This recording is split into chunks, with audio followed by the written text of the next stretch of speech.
kind of talking through my nose because hay fever season has come for me. There's also sort of a magical element to it in that David, who's David? Pretty much, no, I'm explaining this really poorly. Hi guys, welcome back to my channel. Today's video is going to be my April reading wrap up. And interestingly enough, April has actually been one of my best months reading wise to date. Not in terms of the books that I read, but the amount that I was able to read. Me saying it like that makes it seem that I read a ton of books this month.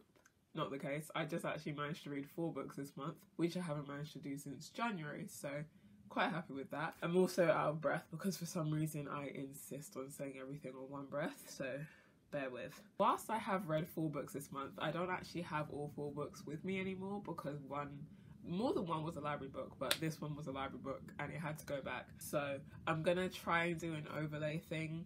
But anyway, the first book that I read this month was Fire Colour 1 by Jenny Valentine. You know what, one thing I always forget to do is properly think about the description of the books before I sit down to film. You'd think I'd get that done first, but anyway. So Fire Colour 1, our main character, whose name I'm not gonna lie, I've forgotten it already. What's this girl's name? Ivy? Hold on, I do have notes, so I don't know why I'm doing this. My notes just say about a girl. Iris. Okay. So Iris was really young when she was last around her dad. So basically she's never really met him, or like she has no memories of him, let's say. At this point in the story where the book begins, she finds out that her dad is dying and she has just come back from America with her mum and her stepdad. Now they're back in the UK. I'm still breathless, guys. I'm trying to pretend I'm not, but anyway.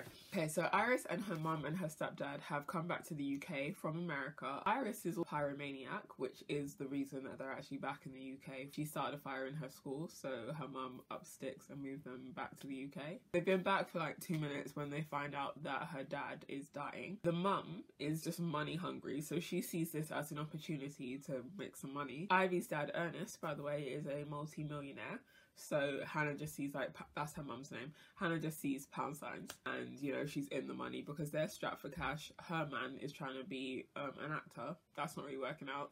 So she could really do with some money. Her daughter's not really fussed because as far as she's concerned, her dad's not been in her life the whole time. And just because he's dying, that shouldn't really change things in her mind. And that is basically the premise. I was actually quite unsure about how I felt about the book pretty much the whole time I was reading it. I was really bored not really bored, but it was quite boring. It's a short book, but it wasn't like a drag to read it, but I thought I'd get through it a lot quicker than I did. So when I was younger, I used to be a really fast reader. These days, I don't get through books nearly as quickly as I used to. But there was something about this one that it wasn't really a page turner for me. It wasn't very interesting. I didn't feel a connection or have much of an interest in any of the characters, really. Overall, I gave the book 3 stars, and the reason for that is the way it ended. The ending just, for me, made the whole book. It was quite the ending, like, I think it was very well done. The ending was so impressive and so slick, but also quite sad because of what was behind it. The ending surprised me, so that's the reason the book ended up getting 3 stars, because as I was reading it, it felt like it was going to be more of a 2-star, but we got to 3 in the end. And because of the ending, I might read some other things by Jenny Valentine. I don't really know. I don't want to ruin the ending in case anyone out there is going to read it, but let me just tell you, it was very badass. Alright, so the next book I read in April was The Start of Me and You by Emery Lord. This is the first book of Emery Lord's that I've read, and I'll be honest, it's most likely going to be the first and only book of hers that I've read. Let me not rush ahead of myself, like set the scene a little bit. So The Start of Me and You is about our main character, Paige, whose boyfriend died a year ago in a swimming accident. He was her first boyfriend and they'd been together for about 2 months when he died. At the point that the novel starts at, she's decided that she's going to sort of start again, and she's had enough of grieving and sort of having her life on pause, and she's ready to just live again. So she creates a list of things that she wants to do in the next school year, and on there is swim again, travel, and start dating again. There's other things on the list as well, like joining more clubs and going to parties with her friends. Paige has had a long-term crush on the super popular Ryan Chase, but then his nerdy cousin Max comes along and throws a spanner in the works, and I think from the way I'm describing it, you can already tell how this book ends. All of that's on the blurb, by the way. When I read the blurb, I just knew where the book was going to end up, but as one of the characters in the book says, it's not so much about the ending, but the journey to get there. Generally, I do feel like that with romantic books and movies. Like, you tend to know how the book slash movie is going to end, but you're in it for the journey. Like, you want to know how the characters get there. And in this case, the ending and the journey were both very predictable. I didn't like this book all that much. I didn't hate it, I didn't love it, it was just okay. And for me it was like, it was kind of barely okay because it's so long. For me it is just way too long for it to just be okay. It wasn't 3-star okay, it was 2-star okay. So sort of barely okay. Honestly, I found the book just kind of cringy, and for me, cringy and cheesy are different. I don't mind a bit of cheese, but cringiness just isn't for me. One thing that I thought was really cringy was how Max would be like, hey girl, every time he saw Paige. Because for me, it just felt awkward, like it didn't fit. Obviously, be who you are, say what you want, but hey girl, it's weird. It's not like a cute quirk to me, because he's not doing it ironically. He's just, hey girl. I don't know.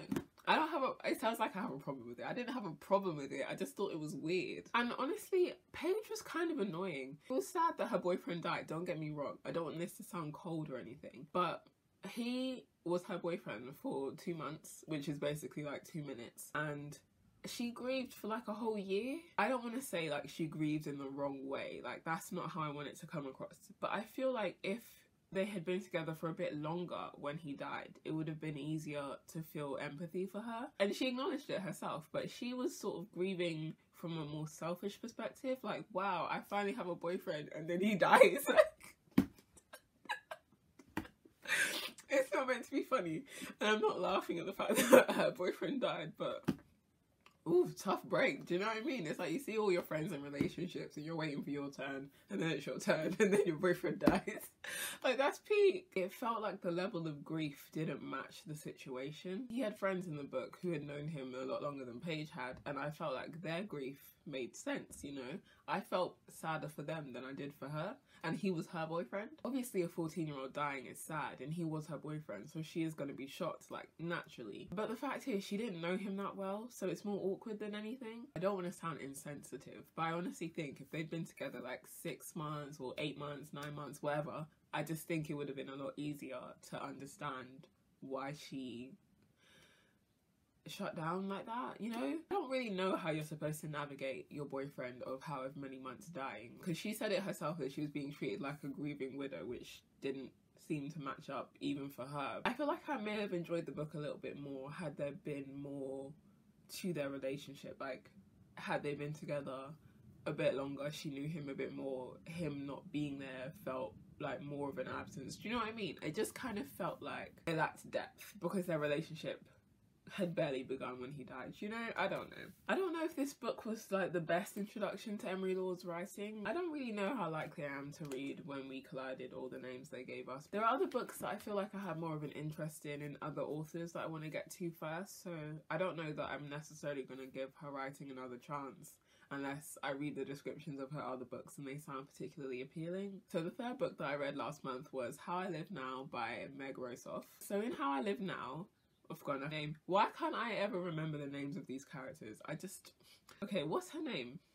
Daisy. Right, okay. So in How I Live Now, Daisy is sent off by her father to live with her cousins and aunt that she's never met before in England. And also, let me just, before I get further into that synopsis, let me just say that I was completely off when I said that this was set in World War II or just after World War II or whatever it was I said. I think I just assumed when I read about bombs dropping that, oh, this must be taking place after World War II, but it's actually taking place after, no, rather during a war that's not happened yet, so like a fictional war.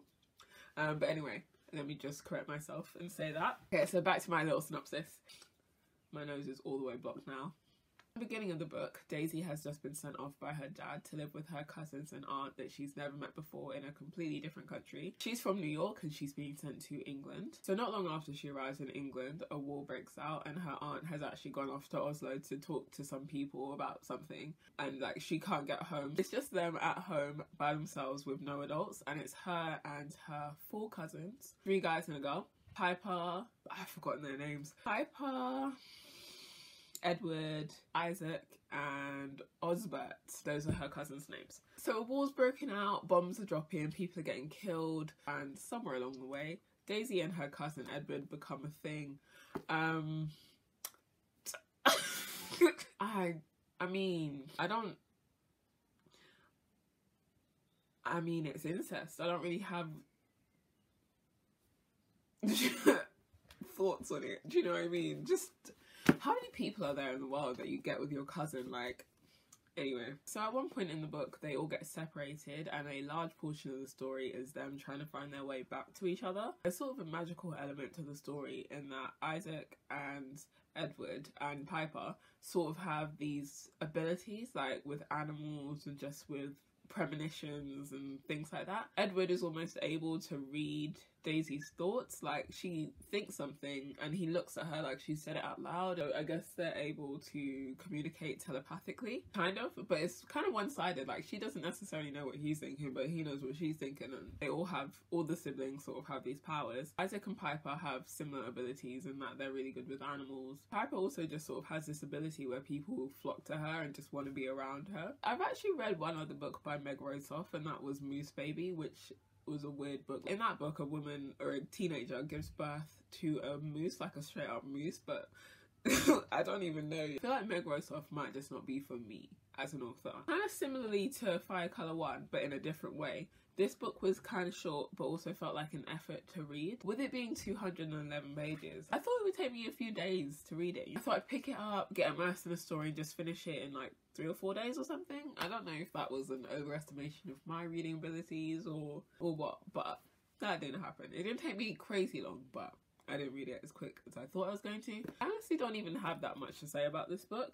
One thing though that I do want to note is that there wasn't punctuation in it. Like there weren't any speech marks, and I found that kind of jarring, like to keep up with. It was okay. I think I gave it 2 or 3 stars overall. I didn't really like it, and not because of the incest. Like, don't get me wrong, I'm not saying it's calm to start up a relationship with your cousin. Like, that's not it. I think overall I just didn't connect with any of the characters or have a real interest in any of them. I mean, I guess I'd say I was entertained in parts of the story, but I wasn't really blown away by anything or immersed in the story. I was interested in Daisy and Piper trying to survive and get back to the rest of their family, but as a whole I just wasn't that invested in the story. Like I said, it's the second Meg Rosoff book that I've read. I don't really think I'm that likely to read anything else by her. I think her writing just isn't really for me. So on to the 4th and final book that I read last month, which incidentally was my favourite book of the month, and that book is To All the Boys I've Loved Before by Jenny Han. It's been on my radar for a little while now, so I'm glad that I picked it up in April. I haven't actually watched the movie yet, so that's a little bit disappointing, but let me tell you about the book first. So in To All the Boys I've Loved Before, our main character Lara Jean writes a letter every time she has a crush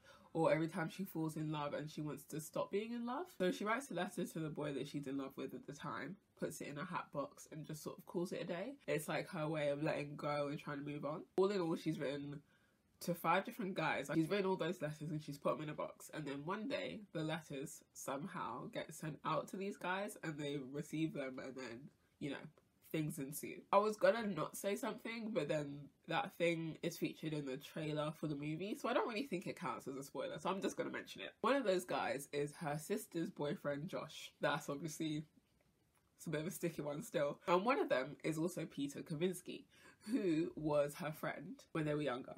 I don't know why I paused there, but yeah. Basically, Lara Jean and Peter sort of start up a fake relationship, and Lara Jean wants to do that because Josh, her sister's boyfriend, has obviously gotten her letter and found out about her feelings or her past feelings for him, and she doesn't want things to be weird between them. So she basically gets the idea that to make things not weird between her and Josh, she needs to look like she's moved on. So she strikes up a fake relationship with Peter, and Peter is down for that because he's just gotten out of the long-term relationship and he wants his ex-girlfriend to see that he's moving on from her. Not all of that is portrayed in the trailer. I hope nobody thinks that constitutes a spoiler. I honestly really enjoyed this book. It was cute. It was really cute. It was fluffy and it was warm and it was good. It was a good book. There were some cheesy moments in it, but the difference between To All the Boys I've Loved Before and The Start of Me and You, at least for me, aside from the completely different plot, was that there were moments in the Start of Me and You that were just straight up cringy, whereas in To All the Boys I Loved Before, they were more cheesy than cringy.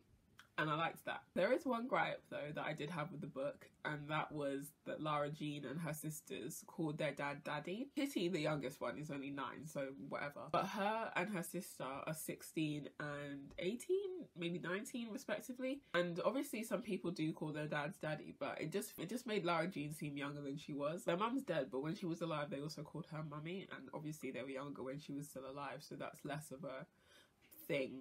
But yeah, that's also, it was for both parents, like the mummy daddy thing. It's honestly quite a minor thing though, it's not that deep. I didn't really take issue with it, but it just didn't really line up with my image, I guess, of 16-year-olds. Another language thing that was just a bit weird to me was that her friend Chris said biatch instead of just like bitch. I didn't get why. I figured, why not just say bitch? Because Jenny Han used other swear words in the book, so I didn't see why she didn't just write bitch normally. That's such a minor thing though that it almost seems pointless to mention it, but it's just something that I noticed. It wasn't amazing, like it's not a 5-star read for me. I'd give it around 4 stars though. I just like the feeling it left me with. I'd liken it to the feeling you get after watching a sort of cheesy romantic comedy. It wasn't super funny though. It was more romantic than it was funny. I've seen people say though that the movie makes up for what the book lacked in terms of comedy, so I'm excited to see that. I don't normally have much of an opinion on book covers, but I actually was quite drawn to the book because of the cover. I honestly think my favourite character in the whole book was Peter Kavinsky. I really like the way that he was written, and I could totally understand when Lara Jean said that he just had this effect on girls and women. Like, it actually made sense to me. Whereas with some other book characters and book boyfriends, I've not really understand the draw to them, like why they're appealing. With Peter Kavinsky, totally get it. He's funny and charming and suave, but like cheesy, and it's just, it makes sense why people are into him. Of Lara Jean's 2 sisters, I liked Kitty way more than I did Margot. I felt like Margot was just a bit overbearing, and that she felt like her way was always the best way to do things. But then again, as the eldest, she took on a lot of responsibility when their mum died, because they were all young, but she was 12, so I feel like a lot fell on her shoulders almost. You can understand why she is the way she is, but she isn't a very likeable character, to be honest. I really liked how even though Kitty was only 9, she pulled no punches. She was just sort of straight to the point. That's why she was my favourite, to be honest. Just a really cute book overall, and I'm glad that I finally read it. It ended on a bit of a cliffhanger, so I'm interested to see how the movie ends, because I know that the sequel to the movie has already been greenlit. One thing though that I have noticed about To All the Boys I've Loved Before is that I've seen a few people say that they think it should have just been a standalone and that the rest of the series isn't as good. I hope I don't feel the same way about that, because I really did enjoy the first book, and you know the saying that the series is only as good as its worst book or something like that. I really do hope that I find a level of enjoyment in the other 2 books as well, because otherwise that would taint this one for me. Hopefully I get around to watching the movie this month. I rewatched the trailer after finishing this book, and I'm just really excited to watch it now.